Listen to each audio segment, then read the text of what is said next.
So a big concern for a lot of people who own classic cars is making sure the classic car stays in your hands and not somebody else's via auto theft.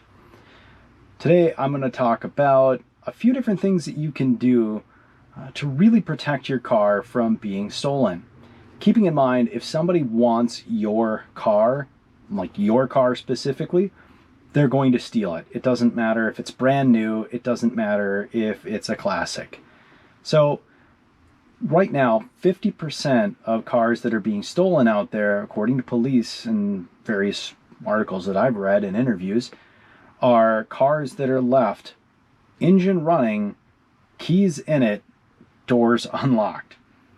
So here's a quick way that you can eliminate about 99% of a chance that your car is going to get stolen. You can follow this real quick. I don't know why this is hard for some people. And just put that right there in your pocket. That's going to prevent about 99% of car thefts. As soon as you get out, lock your door. That's it. 99% of car thefts prevented. And that brings us to a truth. Thieves do not want your car. They don't care about your car. They want a car. If you've ever watched one of those ridiculous law enforcement shows like Bait Car, how do those cars get stolen? How do thieves work? Well, they walk around and they check doors. The door is unlocked, they get into the car. They rifle through the car, they try to steal anything in the car. They'll try to steal your identity, they'll try to look for your insurance card, anything with your name on it, anything with your address on it, anything with your bank information. Like if you were to leave your loan application in a car, something like that. That's what thieves are looking for. Now, when it comes to car theft, again, the vast majority of car theft that happens, keys in it, ignition on, doors unlocked. That's what thieves are looking for. Opportunity. Every single thing you do that makes it more difficult to steal your car dramatically decreases the likelihood a thief is going to try to steal it.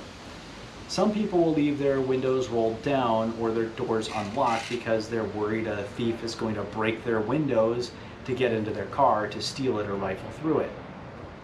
If you don't leave anything laying out in your car of obvious value and your doors are locked, thieves are going to walk right past your car.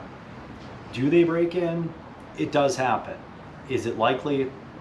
No, not really. How frequently car theft happens in the United States? Well, on any given year, there's a 1 in 500 chance that you would have a car stolen from you.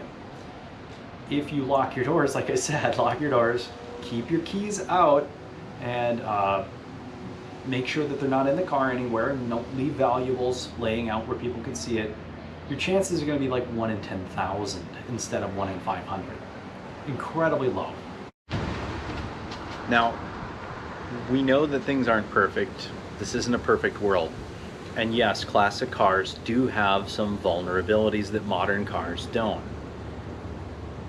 Some classic cars don't have steering column locks. A lot of classic cars don't have a hood release inside the cabin, and it makes it easier to essentially hotwire or jumpstart these cars underneath the hood. So there are some additional things that you can do to make it one more step difficult for your car to be stolen. Let's talk about one way right here. You can get some hood locks.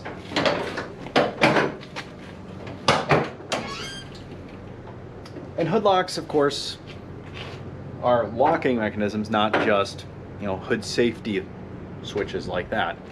But down here on my car, I do have a hood lock mechanism right here. It was installed by my uncle. And what that does is when it's in the locked position, it prevents the hood latch from releasing. And you can no longer open the hood. Since this is way far back, as you can see from the front of the car, if a thief were to see it, they're still going to need to break things to get at it, then drill it out and get under the hood. Now, of course, under the hood, especially with Chrysler products and Ford products, it's a little bit easier to steal these cars. A little bit easier to bypass the starter relay and things like that. I'm not going to show anyone how to do that. I am going to tell you that some people will say, hey, another good choice is to take your coil wire in the middle here and swap it with another spark plug wire. I watch a channel called Vice Grip Garage all the time. The guy is hilarious. He offers some really good advice. He clearly knows what he's doing. Plus just out and out fun. Really cool car guy. That's something he advocates. However, I'm going to tell you that in general, if you're daily driving your car, that's not something you're going to do. You're not going to stop every single time you get out of your car at an auto parts store or at the grocery store and pop the hood and swap wires and go through the opening, locking and unlocking your hood and all that kind of stuff. If you're worried about locking your keys inside the car, carry a regular car key in your wallet. They're tiny. They'll slip right into your wallet. You don't have to worry about it. I do that just in case I accidentally do lock my key in the car. I can immediately see, oh, well, I locked my key in. Let me go ahead and go back in there and get it.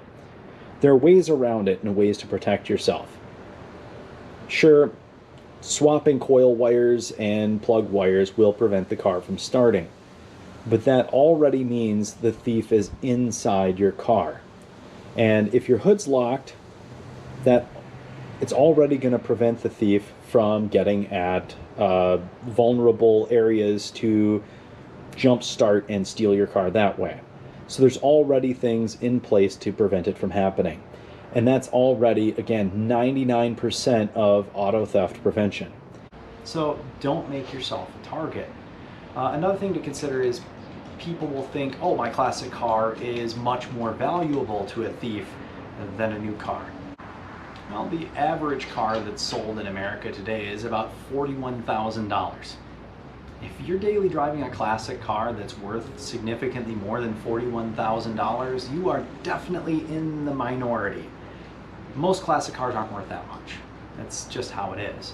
The average car on the road is 12 years old right now, and that would put it at maybe about $15,000 of value. Classic cars are certainly worth it, but it's not like classic cars are a high-end, really, really valuable vehicle. So if you're thinking that's the case, it's probably not accurate. If your car is stolen, what can you do to get it back? Or what preventative measures can you take? The best one is honestly LoJack. It is a radio frequency tracking system. And what happens is if a car thief steals your car and you have GPS and they park in a parking garage, the GPS signal might not get through and you might not be able to locate it.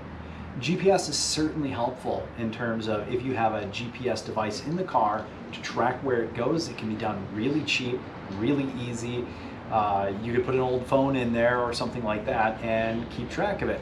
Phone doesn't draw a whole lot of energy. You'd be able to keep it connected to a charging system all the time and even get notifications when your vehicle moves. Conversely, LoJack is radio frequency, which means if a would-be car thief decides that yes, they are going to steal your car and they park it in a parking garage, chances are really good it's like a radio station. You're still going to get service to it. LoJack is, I think, $800 to $1,000. It has the ability to give you key fobs. It has the ability to track your vehicle. It has the ability to let you know whenever your vehicle moves, and it's not a subscription fee. You just pay one time. Yes, it's expensive, but if you're concerned about your car getting stolen, your daily driving, and you want to make sure that you get your car back, it's an awesome way to do it. I hope that covers a lot of things that people might consider about whether or not their classic car can be stolen, how likely it is, and what precautions they can take to prevent it. So, thanks everybody.